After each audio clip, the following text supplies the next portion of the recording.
It's just after 11 o'clock. You're live on eNCA. We pick up with our breaking news story this morning. It's developing out of Belgium, where Brussels appears to be heading towards a complete lockdown this morning. This is after reports of yet another explosion at Maalbeek station in the city. The station is close to the European Union offices.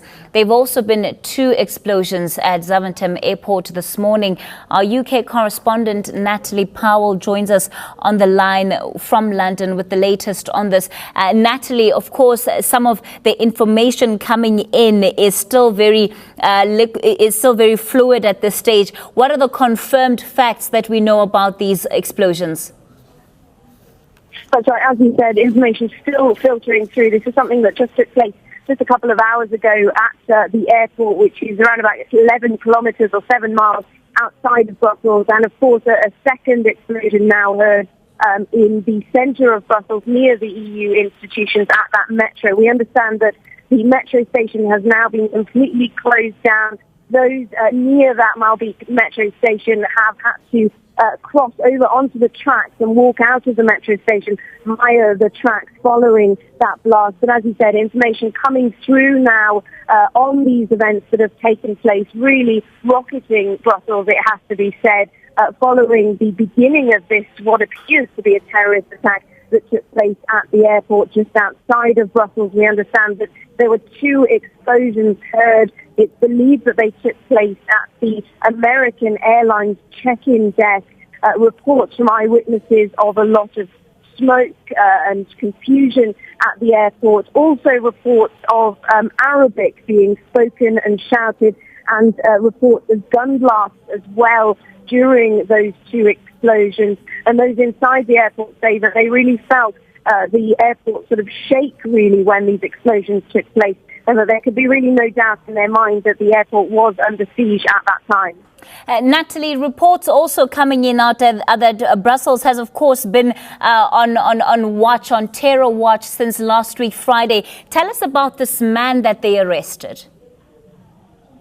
That's right. So this is Salem Abdesaleh, who is thought to have been the mastermind, really, of the Paris attacks. Remember those Paris attacks that took place on the 13th of November, killing over 150 people in a night of terror, really, in Paris. He is thought to be essentially one of the main suspects, potentially the mastermind of those attacks. And 4 days ago in Brussels, he was found and arrested. There have been, of course, warnings ever since his arrest that there could well be revenge attacks, and that's certainly something that Brussels police are now really going to be looking at to see whether indeed this is, of course, a revenge attack for that arrest. We know that Brussels has been really a hotbed of concern recently, ever since those Paris attacks in November. A lot of raids taking place between that time and now, and it was really seen as an achievement that they had arrested this man thought to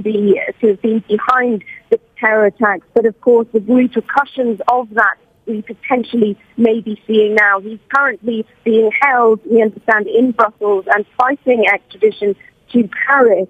But it does seem that those in support of him could well, of course, be causing these attacks in Brussels. Obviously, that information is still coming through as to who exactly is responsible for these attacks and what exactly has happened.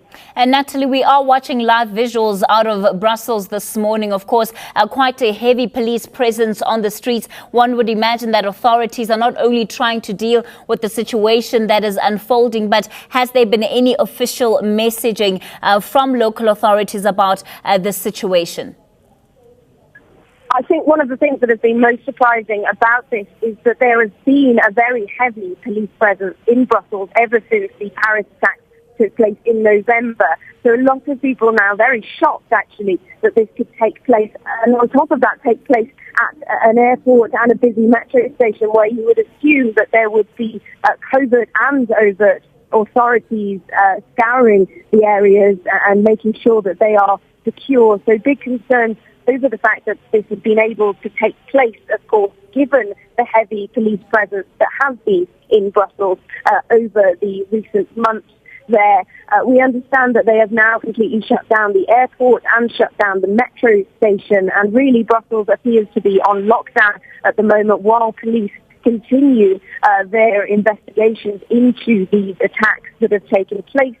And we can expect pretty much for most people living in Brussels that they will be told to stay in until a time where it seems safe enough for them to come out, of course.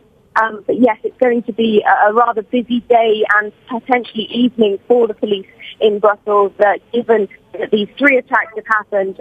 There are concerns, of course, that others perhaps may follow, and they certainly won't want that to happen. They will be making sure that there will be preventative measures in place to ensure that any further attacks are not going to happen.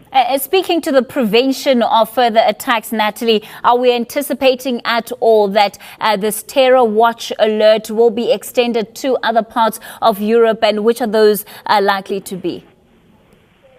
It really is quite possible. Most of the EU is on a very high terror alert. Brussels now put in their terror alert the maximum.